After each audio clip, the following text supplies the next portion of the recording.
महिलांचं आरक्षण मतदारसंघांच्या फेररचनेशी जोडणारं 131वं घटना दुरुस्ती विधेयक लोकसभेमध्ये आज मांडण्यात आलं। कायदा मंत्री अर्जुनराम मेघवाल यांनी हे विधेयक मांडलं। नारी शक्ती वंदन घटना दुरुस्ती विधेयक, मतदारसंघ फेररचना आणि केंद्रशासित प्रदेशांसंदर्भातील विधेयकासाठी आजपासून 3 दिवसांचं विशेष अधिवेशन बोलवण्यात आलंय। दरम्यान विधेयक सादर होण्यावरनं लोकसभेमध्ये चांगलंच नाट्य रंगलं। विरोधी पक्षांनी प्रस्ताव सादर करण्यावर मतविभाजनाची मागणी केली। विरोधकांची मागणी अध्यक्षांनी मान्य केली। त्यानंतर इलेक्ट्रॉनिक पद्धतीनं आणि नंतर मतपत्रिकेद्वारे मतविभाजन घेण्यात आलं। विधेयक सादर करण्याच्या बाजूने 251 मतं पडली, तर विधेयक सादर करण्याच्या विरोधात 185 मतं पडली। एकूण 436 मतदारांनी मतदान केलं आणि या निमित्ताने विधेयकाबाबतची लिटमस टेस्टच एका अर्थी लोकसभेमध्ये झाली। या विधेयकावर 12 तास चर्चा होणार आहे। उद्या दुपारी 4 वाजता मतदान होईल।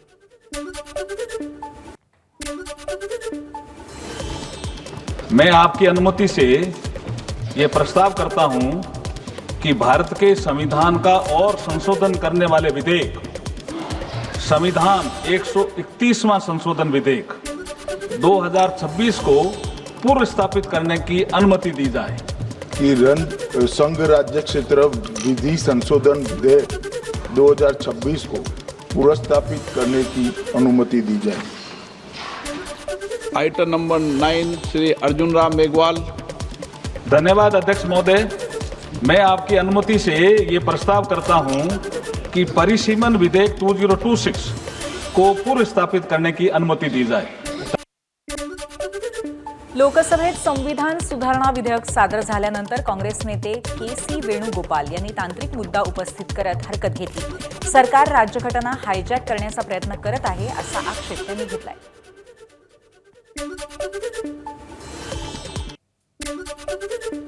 या विधेयकात मागासवर्ग आणि मुस्लिम समाजातील महिलांचा समावेश होईपर्यंत याला विरोधच राहील असं समाजवादी पक्षाचे नेते धर्मेंद्र यादव यांनी म्हटलं। त्यांच्या या वक्तव्यावर अमित शाह आणि अखिलेश यादव यांच्यात खडाजंगी झाली।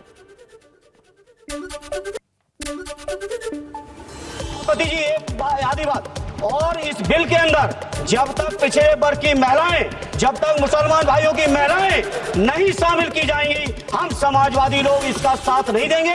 और एक बात और स्पष्ट करना चाहता हूं, समाजवादियों से बड़ा महिलाओं का हितैषी इस देश की कोई पार्टी नहीं है। सेंसस ये इसलिए नहीं करना चाहते हैं कि जैसे ही जनगणना होगी हम सब लोग जातीय गणना मांगेंगे, जाति गणना होगी तो हम आरक्षण मांगेंगे। इसीलिए आप लोग धोखा देकर के आना चाहते हैं कि सरकार ने जाति की जनगणना करने का निर्णय ले चुकी है और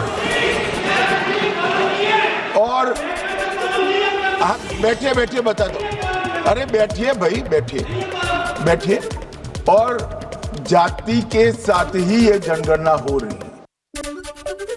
आम्ही महिला विधेयकाच्या बाजूने आहोत, मात्र तुम्हाला एवढी घाई का, असा सवाल अखिलेश यादव यांनी सरकारला केलाय। जनगणनेवरूनही अखिलेश यादव यांनी सरकारला प्रश्न विचारला। आपको जल्दीबाजी क्यों है महिला विधेयक के पक्ष में हम? आप जनगणना क्यों नहीं कराना चाहते? ये अध्यक्ष महोदय, आप सेंसस ये इसलिए नहीं करना चाहते हैं कि जैसे ही जनगणना होगी हम सब लोग जातीय गणना मांगेंगे, जाति गणना होगी तो हम आरक्षण मांगेंगे। इसीलिए आप लोग धोखा देकर के आना चाहते हैं। दरम्यान एमआयएमचे अध्यक्ष असदुद्दीन ओवैसी यांनी संविधान सुधारणा विधेयकाला कडाडून विरोध केलाय।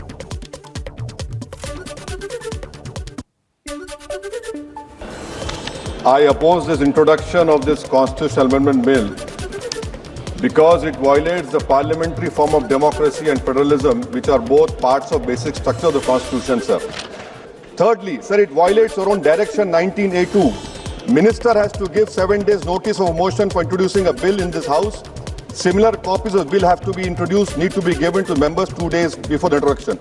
Third, sir, this is a clear violation of 123B of RP Act 1951 to 1 week before voting. I call this a corrupt practice, sir. I will be asking for a division of this bill, sir, and I end by what Sahir Ludhiani has said. यहाँ पर गरीबों से मतलब जुनूबी हिंद के लोग, मुसलमान और OBC. इसका साहिर लुधियानी ने कहा sir, शहंशाहों के गरीबों से ताल्लुक ही नहीं, एक शहंशाह ने दौलत का सहारा लेकर हम गरीबों की मोहब्बत का उड़ाया मजाक। मतदारसंघ पुनर्रचनेच्या नावाखाली देश विभाजनाचं काम सुरू असल्याची टीका ठाकरेंच्या सेनेचे खासदार अरविंद सावंतांनी केली आहे. तर मतदारसंघ पुनर्रचनेमुळे लोकसंख्येवर नियंत्रण मिळवण्यासाठी काम करणाऱ्या दक्षिणेकडील राज्यांवर अन्याय होत असल्याचंही सावंत म्हणाले. 50% बढ़ोतरी का भी नाम नहीं है. इसी में बड़ा गेम है सर. अगर 50% इंक्रीज नहीं हुआ तो कल को तमिलनाडु, हमारे साउथ के सारे राज्य जिनकी जनसंख्या कम हो रही है, तो अगर जनसंख्या के आधार पर बनता गया तो इनकी सारों सांसदों की संख्या कम होगी. देश को हम विभाजन की तरफ लेके जा रहे हैं. मैं सावधान कर रहा हूं. दक्षिण और उत्तर भारत ये लाइन आएगी, महाराष्ट्र की कट हो जाएगा. कर्नाटक, आंध्र, तेलंगाना, केरला, तमिलनाडु सुशिक्षित आहे बहुत लोक. दरम्यान लोकसभेत सादर झालेल्या संविधान सुधारणा विधेयकावर पंतप्रधान मोदींनी भाष्य केलंय. विरोधकांना महिलांना आरक्षण द्यायचं नाही, पण तसं बोलण्याची हिंमत नाही, असा हल्लाबोल मोदींनी विरोधकांवर केलाय.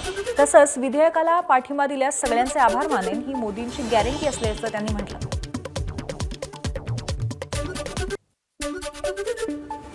इन भांति भांति के बहानेबाजी, भांति भांति टेक्निकल मुद्दों के आधार पर चीजों को उलझा करके 3 दशक तक इसको अड़ंगे डाले, हमने फंसा के रखा. आपने जो अचीव करना था कर लिया, अब छोड़ दो ना भाई.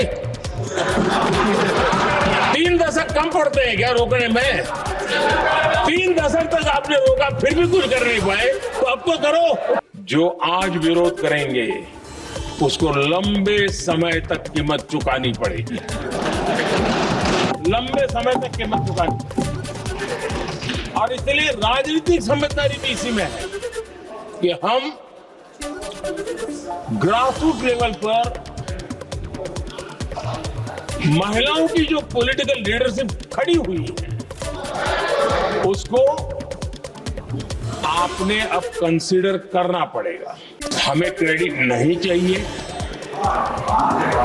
जैसे ये पारित हो जाए मैं कल एडवर्टाइजमेंट दे करके सबका धन्यवाद करने के लिए तैयार, सबकी फोटो छपवाने के लिए तैयार. क्रेडिट आप ले लो, चलो. क्रेडिट की चिंता है क्या जी? ले लो ना क्रेडिट. आपको जिसकी फोटो छपवानी है सरकारी खर्च से हम करवा देंगे.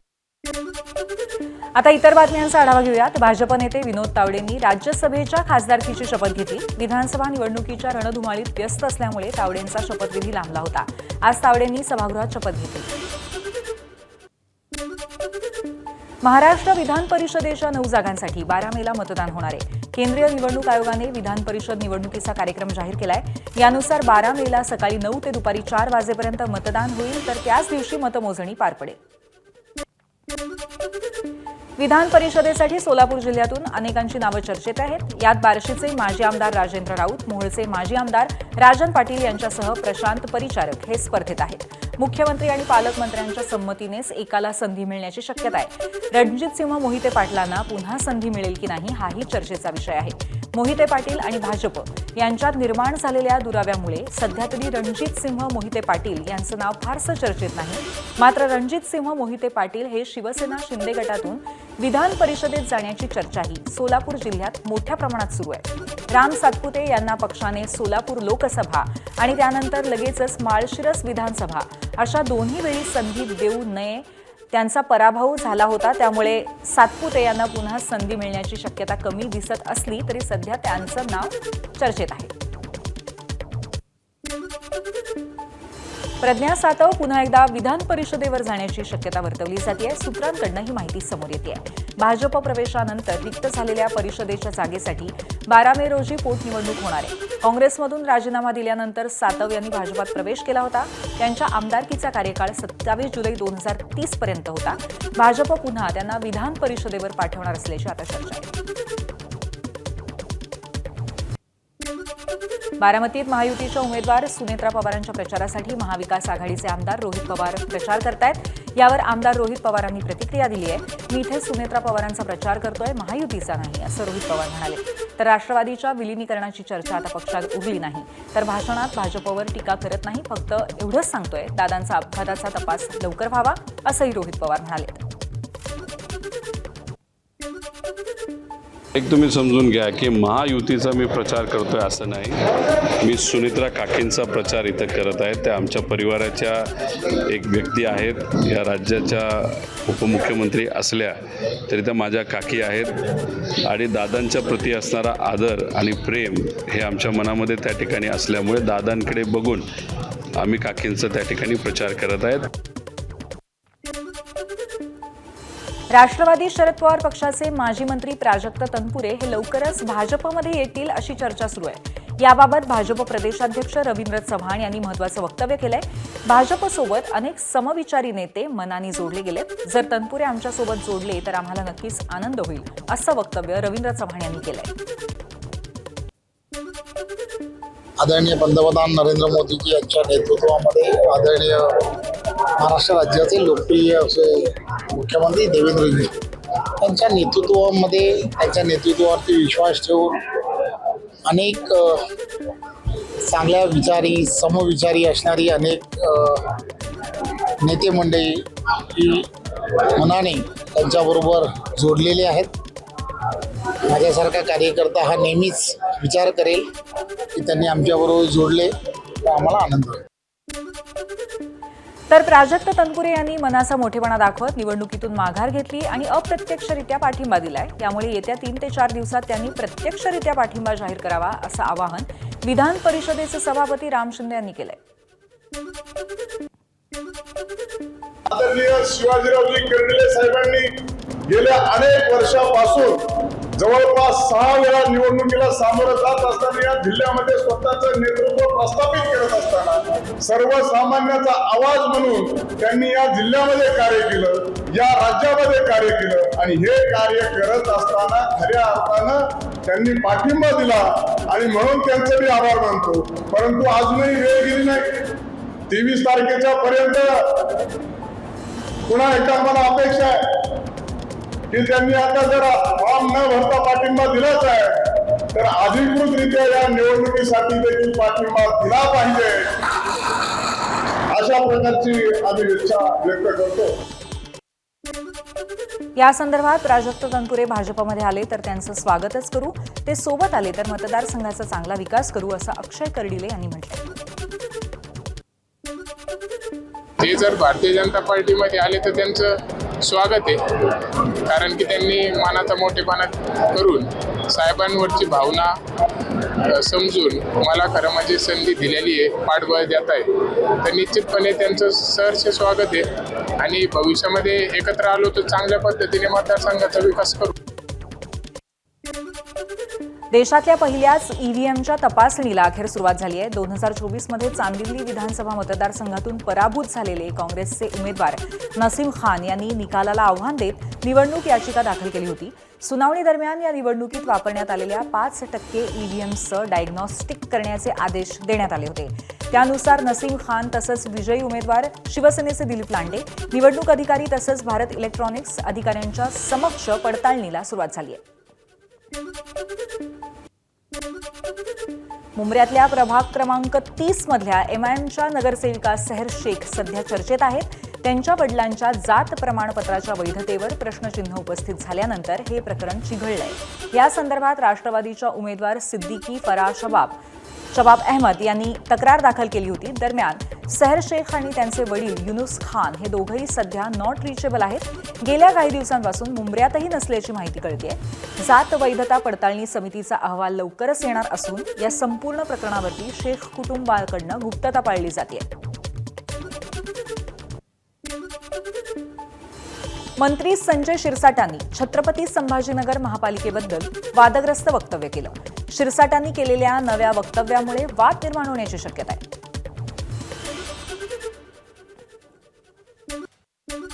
पाकिस्तानातल्या लाहोरमध्ये एक मोठी घटना घडली आहे। लष्कर ए तोयबाचा संस्थापक मौलाना आमिर हमजा याच्यावर अज्ञात हल्लेखोरांनी गोळीबार केलाय। या हल्ल्यात आमिर हमजा जखमी झालाय आणि त्याच्या डाव्या हाताला गोळी लागल्याची माहिती समोर येते. लष्कर-ए तोयबा ही दहशतवादी संघटना मानली जाते. राज्यामध्ये पुढचे 2 दिवस उष्णतेच्या लाटेचा अंदाज आहे. विदर्भ आणि मराठवाड्यातील काही जिल्ह्यात उष्णतेचा येलो अलर्ट जारी करण्यात आलाय. सोबतच कोकण आणि पश्चिम महाराष्ट्रातील काही भागात तापमान उष्ण आणि दमट राहण्याची शक्यता आहे. दरम्यान मुंबई उपनगर आणि ठाण्यातील काही भागात तापमान 40 पर्यंत जाण्याचा अंदाज मुंबई प्रादेशिक हवामान केंद्राकडून वर्तवण्यात आलाय.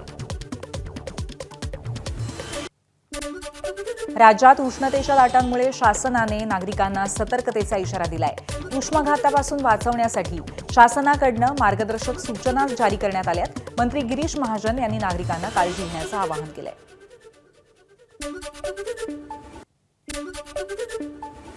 आज आणि उद्या पुण्यातलं तापमान वाढणार असल्याचा अंदाज हवामान खात्याकडून वर्तवण्यात आलाय. तसंच उद्या पुण्यात उष्णतेची लाट येणार आहे. त्यामुळे दुपारच्या वेळी काम नसल्यास बाहेर पडू नका असं आवाहन प्रशासनाने केलंय. पुण्यातील तापमान उद्यापर्यंत 42 अंशांवर जाण्याची शक्यता आहे. त्यामुळे नागरिकांनी काळजी घ्यावी असं आवाहन करण्यात आलंय. राज्यामध्ये उन्हाळा आणखीनच प्रखर होऊ लागलाय. विदर्भातील अनेक जिल्ह्यात पारा 40 अंशांच्या वर पोहोचलाय. हवामान खात्याने वर्तवलेल्या अंदाजानुसार येत्या काही दिवसात राज्यातील तापमानाचा आलेख आणखीन चढता राहणार आहे. अशातच सलग 5व्या दिवशी परभणीचं तापमान 40च्या पार गेलंय. आज तापमान 41.04 अंशांवर पोहोचलं. त्यामुळे परभणीत उन्हामुळे नागरिक हैराण झालेत. रायगड जिल्ह्यामध्ये उष्णतेचा पारा सतत वाढताना दिसतोय. आज तापमान तब्बल 40 अंश सेल्सिअसपर्यंत पोहोचलंय. वाढत्या उष्णतेच्या पार्श्वभूमीवर हवामान विभागाकडून रायगड जिल्ह्यासाठी हाय अलर्ट जारी करण्यात आलाय. दरम्यान नागरिकांनी उन्हात बाहेर पडताना आवश्यक ती काळजी घ्यावी अशी सूचनाही जिल्हा प्रशासनाने दिली आहे. हिंगोली जिल्ह्यात उष्णतेची लाट उसळली आहे. हिंगोलीत आज तापमान 41 अंश सेल्सिअसवर पोहोचलंय. वाढत्या तापमानाचा मोठा फटका सर्वसामान्य नागरिकांना बसतोय. हिंगोली शहरासह जिल्ह्यातील विविध भागांमध्ये दुपारच्या वेळेत रस्त्यांवरची वर्दळ मोठ्या प्रमाणात घटल्याचं चित्र आहे. अनेक ठिकाणी रस्त्यांवर शुकशुकाट पाहायला मिळतोय. दरम्यान उष्माघातामुळे एकाचा बळी गेलाय. हिंगोली बस स्थानकातील प्लॅटफॉर्म क्रमांक 5 वर 30 वर्षीय व्यक्तीचा मृतदेह आढळून आला. याची माहिती मिळताच पोलिसांनी हा मृतदेह वैद्यकीय महाविद्यालयात तपासणीसाठी पाठवला. यानंतर या व्यक्तीचा मृत्यू उष्माघातामुळे झाल्याचं समोर आलंय. विदर्भात उष्णतेची लाट तीव्र झाली आहे. तापमानाचा पारा 44 अंशांच्या घरात पोहोचलाय. या पार्श्वभूमीवर नागपूर जिल्हा प्रशासनाने आरोग्य यंत्रणेला हाय अलर्टवर राहण्याच्या सूचना दिल्या आहेत. उष्माघाताच्या रुग्णांसाठी नागपूरच्या शासकीय वैद्यकीय महाविद्यालय आणि रुग्णालयात विशेष कोल्ड वॉर्ड तयार करण्यात आलाय. या वॉर्डमध्ये तापमान कमी करण्यासाठी कूलर, एसी आणि कोल्ड बाथची व्यवस्था करण्यात आली आहे. तसंच आवश्यक औषध साठाही उपलब्ध करून देण्यात आल्याची माहिती अधीक्षक डॉक्टर अविनाश गावंडे यांनी दिली आहे. धुळे जिल्ह्यातही उष्णतेची तीव्रता वाढलेली आहे. तापमानाचा पारा 41 अंश सेल्सिअसवर पोहोचलाय. एप्रिलच्या सुरुवातीलाच कडाक्याच्या उन्हामुळे जनजीवनासह शेतीवरती सुद्धा परिणाम जाणवतोय. विशेषतः सध्या सुरू असलेल्या केळी लागवडीसमोर मोठं आव्हान आहे. प्रखर उन्हामुळे कोवळी केळी रोपं करपण्याची भीती वाढली आहे. मातीतला ओलावा झपाट्याने कमी होतोय. या पार्श्वभूमीवर अनेक शेतकरी क्रॉप कव्हरचा वापर करतायत. मात्र यासाठी लागणारा अतिरिक्त खर्च शेतकऱ्यांच्या आर्थिक ताणात भर घालतोय. दरम्यान तापमानात आणखी वाढ होण्याची शक्यता असून कृषी विभागाने शेतकऱ्यांना पिकांची विशेष काळजी घेण्याचं आवाहन केलंय.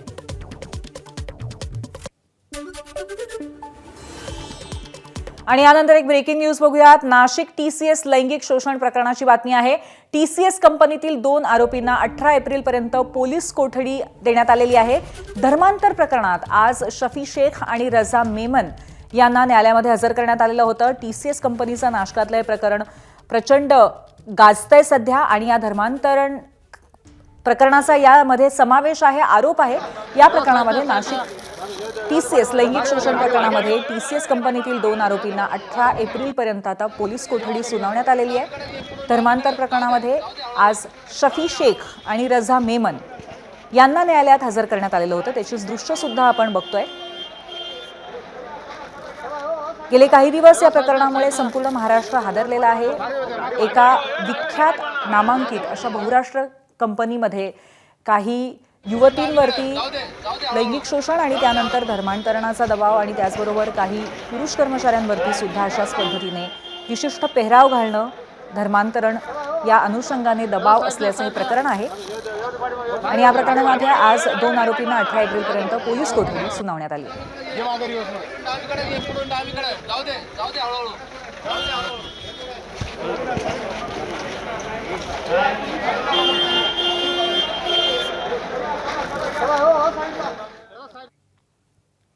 आता पुन्हा एकदा वळूया महाराष्ट्रातलं वातावरण आणि तापमान याकडे. अकोल्यात 2 दिवसांपासून तापमानाचा पारा 44 अंशांच्या पार गेलाय. काल 44.2 अंश तापमानाची नोंद झालेली आहे. वाढत्या तापमानामुळे अकोल्यातील महावितरणच्या सर्वच विद्युत उपकेंद्रातील ट्रान्सफॉर्मर्स थंड ठेवण्यासाठी कूलर्सचा आधार घ्यावा लागतोय. उन्हाची तीव्रता वाढली की विद्युत ट्रान्सफॉर्मर्सच्या तापमानामध्ये मोठी वाढ होते आणि बिघाड येऊन ते बंद पडण्याची मोठी शक्यता असते. म्हणूनच महावितरणकडून ही दक्षता घेतली जाते. राष्ट्रपती द्रौपदी मुर्मू वर्धा जिल्ह्याच्या दौऱ्यावर आहेत. वर्ध्यातल्या सेवाग्राम इथे राष्ट्रपती मुर्मूंनी भेट दिली. आश्रमाची दिनचर्या जाणून घेत राष्ट्रपतींनी सेवाग्राम आश्रमातील विविध कुटींना भेट दिली. शिवाय प्रार्थना सभेतही त्या सहभागी झाल्या. वृक्षारोपण आणि चरख्यावरती सूतकताईही त्यांनी केली. यावेळी राज्यपाल जिष्णुदेव वर्मा, महसूल मंत्री चंद्रशेखर बावनकुळे आणि पालकमंत्री पंकज भोयर उपस्थित होते. धारावीतील कोळी बांधवांसाठी महत्त्वाची बातमी समोर येते. धारावी कोळीवाड्याच्या सीमांकनाला तब्बल 8 वर्षांनंतर मुहूर्त मिळालाय. 2018 मध्ये मुंबई शहर जिल्हाधिकाऱ्यांनी याबाबत सर्वेक्षण केलं होतं. आता कोळीवाडा सीमांकनासाठी कोकण विभागीय आयुक्तांच्या अध्यक्षतेखाली समिती स्थापन करण्याचा निर्णय महसूल मंत्री चंद्रशेखर बावनकुळे यांनी घेतलाय. ही समिती मोजणी नकाशा अंतिम करण्यासाठी शिफारस करणार आहे. 3 महिन्यात अहवाल सादर करण्याचे निर्देश देण्यात आले. ॲप आधारित कॅब आणि रिक्षा चालकांच्या प्रलंबित मागण्यांबाबत परिवहन आयुक्त राजेश नार्वेकर यांच्यासोबत या विषयावर महत्त्वाची बैठक होणार आहे. मात्र सकारात्मक तोडगा न निघाल्यास 18 एप्रिलपासून आझाद मैदानात बेमुदत उपोषणाचा इशारा चालकांनी दिलाय. ॲप आधारित कॅब सेवांच्या मनमानी कारभाराच्या विरोधात बुधवारी नार्वेकर आणि सहाय्यक परिवहन आयुक्त भरत कळसकर यांच्यासोबत भारतीय गिग कामगार मंच आणि चालकांची बैठक झाली. दरम्यान कंपन्यांच्या प्रतिनिधींशी चर्चा करून मार्ग काढण्याचा प्रयत्न केला जाईल असं आश्वासन प्रशासनाकडून देण्यात आलंय. पिंपरी चिंचवडमध्ये आरटीई प्रवेश प्रक्रियेसाठी आवश्यक कागदपत्र पडताळणीच्या वेळी प्रशासनाचा भोंगळ कारभार समोर आलाय. आरटीई प्रवेशासाठी 15 ते 22 एप्रिलपर्यंतचा वेळ देण्यात आलाय. आकुर्डी इथल्या फकीरभाई पानसरे उर्दू शाळेत कागदपत्र पडताळणीसाठी शेकडो पालक आपल्या मुलांसह आले होते. तेव्हा कोणतीही पूर्वसूचना न देता शाळेतील कर्मचारी अचानक निघून गेले. त्यामुळे पालक संतप्त झाले. वेळेत कागदपत्रांची पडताळणी झाली नाही तर जबाबदार कोण असा सवाल पालकांनी विचारलाय. तर या प्रकाराची माहिती मिळताच शिक्षण विभागानं आकुर्डीतील शाळेत अधिकचे कर्मचारी पाठवले. प्रक्रिया सुरळीत पार पडावी यासाठी प्रशासनाचे प्रयत्न सुरू आहेत. एकीकडे पंचगंगा नदी प्रदूषणमुक्त करण्यासाठी राज्य सरकारचे प्रयत्न सुरू आहेत, तर दुसरीकडे कोल्हापूर शहर आणि परिसरातील 12 नाले थेट पंचगंगेत मिसळत असल्याचं समोर आलंय. या नाल्यांच्या पाण्यावर कोणतीही प्रक्रिया केली जात नाही. त्यामुळे नदीत दररोज 200 MLD सांडपाणी मिसळलं जात आहे. याचा परिणाम कोल्हापूर आणि इचलकरंजीतील नदीकाठच्या गावांमध्ये राहणाऱ्या लोकांच्या आरोग्यावर होतोय. सांडपाणी शुद्धीकरणासाठी विविध उपाययोजना केल्या जातात, मात्र त्या अपुऱ्या पडत असल्याचं चित्र आहे.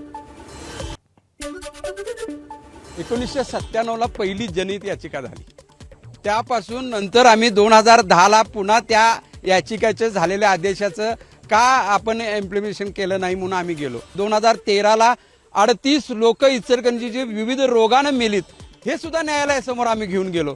न्यायालयानं यामध्ये वेळोवेळी आदेश दिलेले आहेत, परंतु प्रशासनाने याचं कोणतीही गांभीर्य घेत नाही आहे. हे काय आहे? हे लोकप्रतिनिधी आमच्याकडे मतानं निवडून येतात, पण लोकांच्या जीवावर उठतात, असा हा प्रसंग आलेला आहे.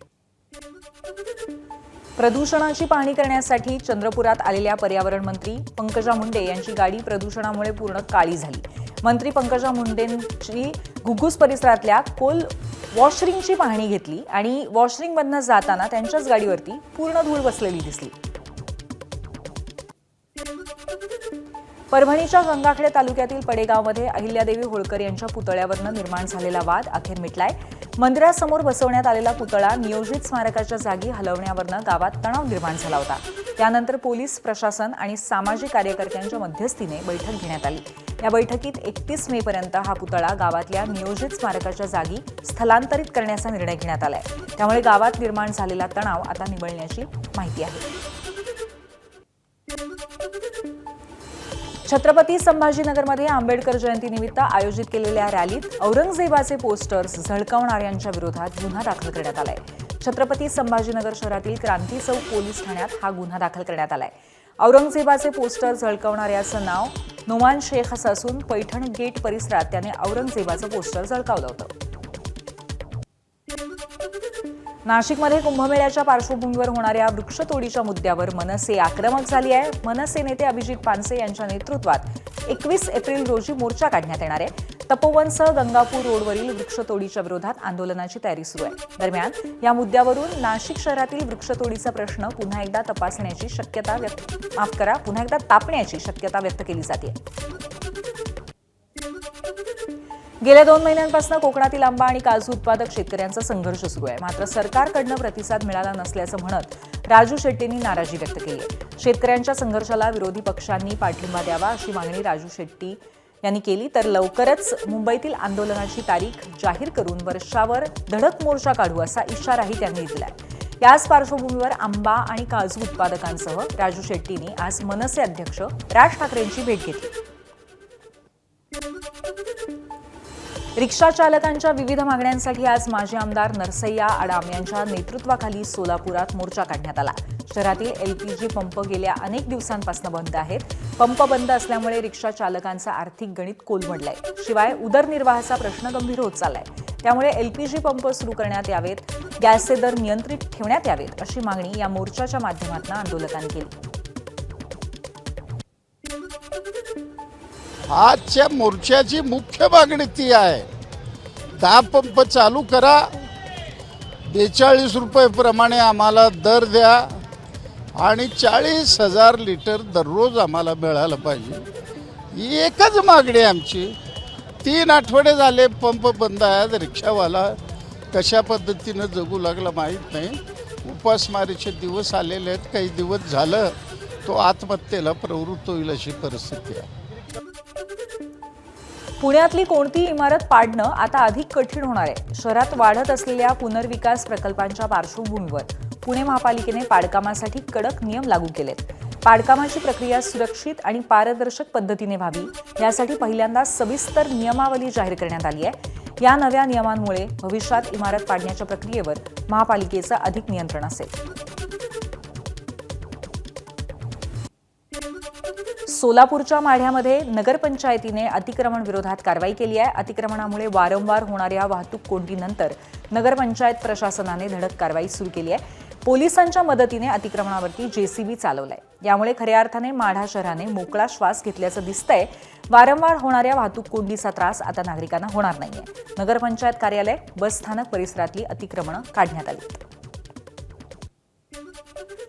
भंडारा शहरातल्या प्रमुख मार्गांवर मोठ्या प्रमाणात झालेल्या अतिक्रमणावर नगरपालिका प्रशासनाने पुन्हा एकदा कारवाई सुरू केली आहे. छोट्या मोठ्या व्यावसायिकांनी रस्त्यांवर दुकानदारी थाटल्याने वाहतुकीला अडथळा निर्माण होत असून अपघातांचाही धोका वाढला आहे. आणि याआधी मागील महिन्यात अतिक्रमण हटाव मोहीम राबवण्यात आली होती. मात्र पुन्हा अतिक्रमण झालं. त्यामुळे आता पालिकेनं कठोर पावलं उचलली आहेत. हात रोडसह शहरातल्या विविध चौकांमध्ये अतिक्रमण हटवून साहित्य जप्त करण्यात येत आहे.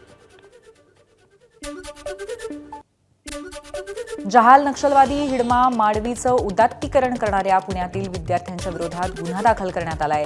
पुण्यातील विश्रांतवाडी भागातील समाज कल्याण विभागाकडनं चालवण्यात येणाऱ्या वसतिगृहात डॉक्टर बाबासाहेब आंबेडकरांच्या जयंतीनिमित्त 3 दिवसांचं सांस्कृतिक संमेलन आयोजित करण्यात आलं होतं.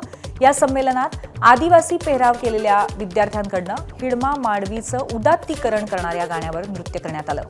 एबीपी माझाने हे समोर आणल्यानंतर पोलिसांनी या प्रकरणी गाणं सादर करणारे 2 विद्यार्थी आणि त्यांच्या इतर सहकाऱ्यांवरती दिशाभूल करणारी माहिती प्रसारित केल्याबद्दल गुन्हा दाखल केला आहे. सोलापूर शहरात विवाहित महिलेला पतीने पेट्रोल टाकून जिवंत पेटवलं. सोलापूरच्या लोकमान्य नगर परिसरातली घटना आहे. यात महिला गंभीर जखमी झाली आहे. फैजान जावेद शेख असं आरोपीचं नाव आहे, तर नर्गिस फैजान शेख असं विवाहितेचं नाव आहे. 2024 साली नर्गिस आणि फैजान या दोघांचा निकाह झाला होता. मात्र लग्नाच्या अवघ्या 2 ते 3 महिन्यातच दोघांमध्ये वाद होऊ लागले. त्यामुळे ते दोघेही विभक्त झाले. तलाक देण्याच्या कारणावरून मागील काही दिवसांपासून दोघांत सातत्याने वाद होत होते. मात्र रात्री 10च्या दरम्यान आरोपी फैजान हा नर्गिसच्या घरी आला. सासूला विश्वासात घेत आपल्याला नर्गिस सोबत बोलायचंय असं सांगून तिला एका खोलीत नेलं. त्यानंतर सोबत आणलेलं पेट्रोल तिच्या अंगावर टाकून लायटरने पेटवून तो फरार झाला.